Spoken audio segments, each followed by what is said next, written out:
From a league forged in family drama and workplace rivalry, this isn't your daddy's fantasy show. Unless your daddy is the wizard, in which case, our condolences. This is McNasty's Fantasy, the only show that goes deep inside the chaos, the heartbreak, and the sheer managerial incompetence of McNasty's league. We're looking at a Week 6 matchups from the Airborne and Skydivers division, which sounds like a goddamn STD clinic, and the Dirty Legs division, which sounds like, well, pretty much every fantasy league ever. And now, hijacking the mics after their own team spectacularly crashed and burned, please welcome your guest hosts, Chudley Cannons and Slytherin Swifty. Thank you for that incredibly flattering introduction. I'm Chudley Cannons, and yes, my team was an absolute train wreck this week.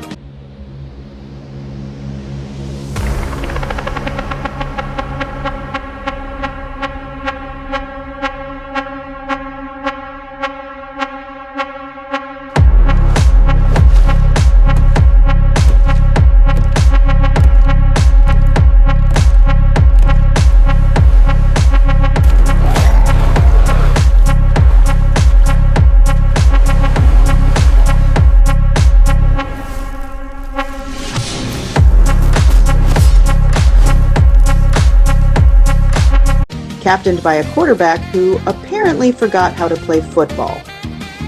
I lost to Kingfish. The final score doesn't matter. What matters is that the committee of my daughter's boyfriends who helped me run my team— Dude, she can't be that fucking stupid. She is. thought starting Justin Fields was a good idea. Back in '82, I used to be able to throw a pigskin a quarter mile. Are you serious? I'm dead serious. He got me 0.4 points. My kicker, Matt Prater, chipped in a whole 2 points. It was a complete systems failure.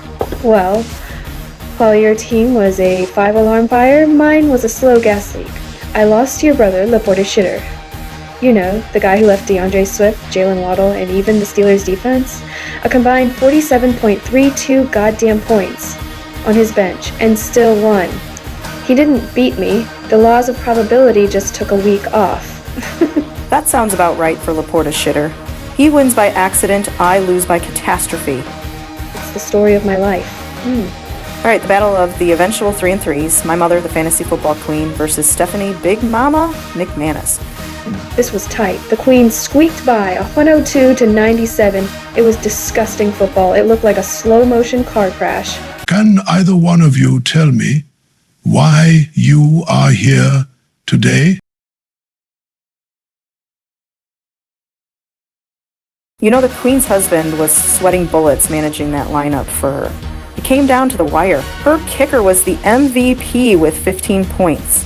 The Queen needed every single one of them. Stephanie's gotta be pissed. Her team couldn't even manage to score 100 points. And the crazy part, she still almost won. That's only because the Queen tried her absolute best to choke this game away. Look at her bench. Holy shit, Drake May, 32.74 points. Sitting right there on the pine while Josh Allen stumbled around for 17. Exactly. She almost blew the whole damn game. She didn't win because of skill. The Queen won because Big Mama and her secret were even more pathetic. Honestly, it's embarrassing. If you can't beat a team that actively sabotages themselves and benches 32 points, you should just quit. Okay, time for the highlight of my miserable week.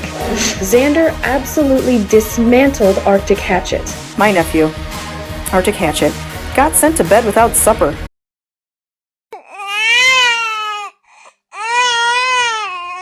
He came in thinking he was hot shit at the top of the division, and Xander just curb stomped him by nearly 40 points. Xander showed Arctic Hatchet what a two-time champion can do when they actually try.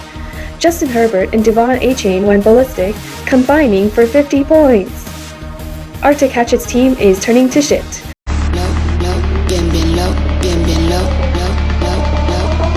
But here's the dumbass move of the week, Lauren. The absolute brain-dead decision that defines the McNally men. Look at Arctic Hatchet's bench.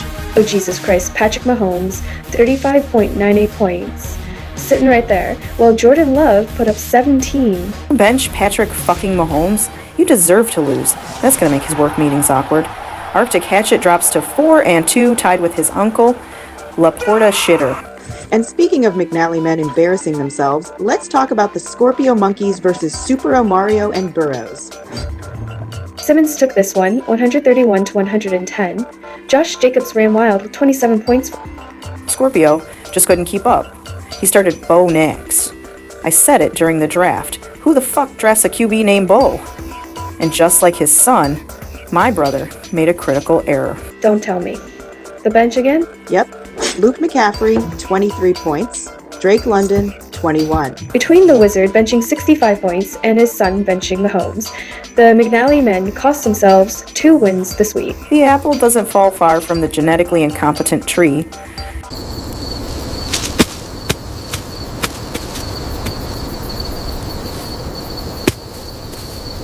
Finally, Garcia's Silence of the Lamb versus Chip, Jalen, and Friends.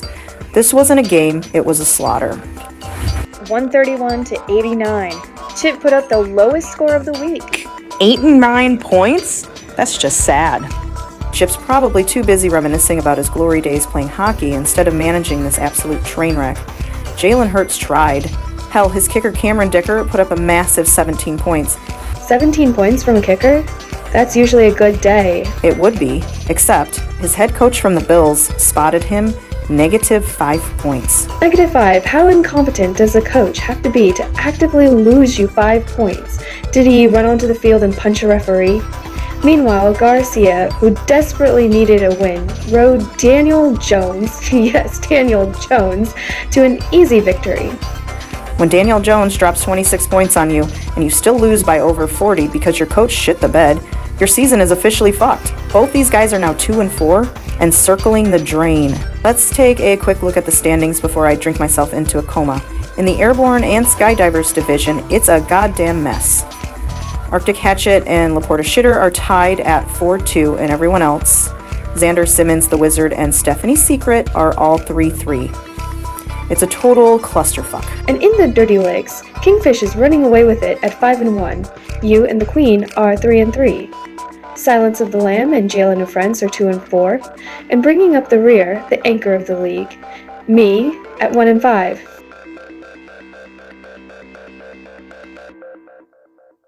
Kingfish and Xander is the game of the week. Xander just beat the reigning champ.